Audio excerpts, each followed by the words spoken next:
3,000명의 그림자 탈북 브로커 황지성의 고백. 그날 그는 또 한 명의 손을 잡았다. 잔잔한 음악, 어둠 속을 달리는 낡은 밴, 비 내리는 국경지대의 밤. 누군가에겐 단 한 번도 넘볼 수 없는 선. 그 선을 어떤 사람은 목숨을 걸고 넘는다. 그리고 그 사람들을 다시 끌어올리기 위해 또 누군가는 자신을 버린 땅으로 돌아간다. 이 다큐멘터리는 3,000명이 넘는 탈북민을 한국으로 데려온 남자, 탈북 브로커 황지성이 털어놓은 20년의 비밀 기록이다. 그의 이름 뒤에는 말하지 못한 수많은 절규와 구원, 그리고 때로는 돌아오지 못한 사람들의 그림자가 남아있다. 태어난 곳이 죄가 되는 나라. 난 태어난 그 순간부터 배고팠다. 90년대 북한의 거리 영상. 허름한 시장. 배급소 앞 긴 줄. 북한에서 태어난 아이들은 운명을 선택할 수 없다. 황지성 역시 그랬다. 황지성 인터뷰. 내가 처음 기억하는 냄새는 탄 냄새랑 굶주림 냄새였어요. 1990년대 후반 대기근, 이른바 꽃제비 시대. 지성은 10대에 접어들던 해 부모의 배급이 끊기며 산에서 풀을 캐고 강에서 개구리를 잡아 연명했다. 그리고 어느 날 그는 처음으로 중국이라는 이름을 들었다. 강 하나만 건너도 밥이 생긴다더라. 아이들에게 너무 간단하고 너무 위험한 말. 하지만 굶주림 앞에서 위험은 사치였다. 첫 탈출, 죽었다고 생각했다. 억수로 내리던 비, 얼어붙은 두려움. 압록강 장면. 어둠. 비. 지성은 16살. 친구 둘과 함께 강을 건너면 사라진다는 말을 품고 압록강에 들어섰다. 순간 비가 내렸다. 물살이 거세졌다. 그리고 건너편에서 손전등 불빛이 흔들렸다. 그것은 구원도 환영도 아닌 북한 보위부의 신호였다. 지성은 붙잡혔다. 그리고 악명 높은 북송자 처리라는 절차가 시작되었다. 북송의 기억, 말할 수 없는 시간. 감옥 복도, 쇠창 쌀 소리. 그곳은 인간이 인간에게 할 수 있는 모든 폭력이 허용되는 장소였다. 지성은 고백한다. 황지성. 매일 맞았어요. 숨 멎으면 물 붓고 다시 깨우고. 거기 있으면서 난 오늘 죽겠구나 그 생각만 했어요. 그러나 기적이 있었다. 감시체계가 헐거웠던 어느 틈새. 지성은 또다시 탈출을 시도한다.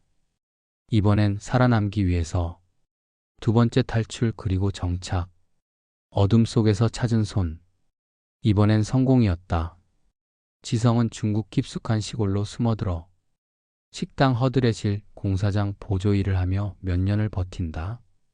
그러다 한국 선교단체와 연결되었고 지하 조직을 통해 동남아, 라오스를 거쳐 한국으로 왔다. 그는 말한다. 한국에 왔을 때 가장 충격적이었던 건 냉장고에 먹을 게 있다는 거였어요. 그의 새로운 삶은 그날부터 다시 시작됐다. 복수, 그리고 사명. 그를 다시 북한으로 향하게 만든 감정. 지성은 한국에서 정착 교육을 마치고 일자리를 찾았지만 밤이면 계속 떠올랐다. 자신처럼 붙잡혀 끌려간 친구들, 끝내 돌아오지 못한 사람들. 지성에게 살아남음은 기쁨이 아니라 죄책감이었다. 그리고 그는 결심한다. 내가 살았으니 이제는 내가 데려와야겠다. 그리하여 탈북 브로커 황지성이 세상에 등장한다. 구출이라는 이름의 지옥. 한 명당 5천만 6천만 원. 길은 세 가지: 중국, 라오스, 태국, 한국. 라오스 정글 영상. 끝도 없는 산길. 강. 탈북민들은 자유를 향해. 중국의 감시망, 불법 체류 단속, 인신매매 조직, 라오스 정글, 그리고 죽음의 강 메콩강을 건넌다. 어떤 사람은 배 위에서 체포되고, 어떤 사람은 강에서 떠내려가고, 어떤 사람은 정글에서 끝내 숨을 거둔다. 한 명을 한국까지 데려오기 위해서는 수많은 브로커, 운반책, 현지 가이드가 움직여야 한다. 그래서 비용이 비싸다. 싸야 3천만 원, 많으면 6천만 원. 탈북을 꿈꾸는 가족들은 집 팔고 땅 팔고 피까지 내서 사람 한 명을 국경 너머로 내보낸다. 눈물의 송금 생존을 이어주는 비밀거래. 북한으로 향하는 돈. 한국에서 북한 가족에게 돈을 보내려면 비공식 브로커 송금이라는 방식밖에 없다. 한국, 중국 브로커, 북한 내부 브로커 가족. 이 과정에서 많게는 40%의 수수료가 빠진다. 100만 원을 보내면 60만 원만 도착하기도 한다. 그럼에도 사람들은 보낸다. 왜냐하면 그 60만 원이 북한 가족에게 한 달 생계를 살려주는 돈이기 때문이다. 슈퍼맨 목사 영웅인가, 의혹인가, 수천 명을 구한 목사, 그리고 후원금 논란.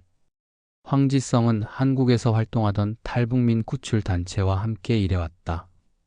그중엔 슈퍼맨 목사라 불리는 인물도 있었다. 그는 후원금을 모아 탈북민 구출에 사용한다고 알려져 있었지만 어느 날부터인가 의혹이 제기되기 시작했다. 후원금이 실제 구출에 쓰이지 않았다.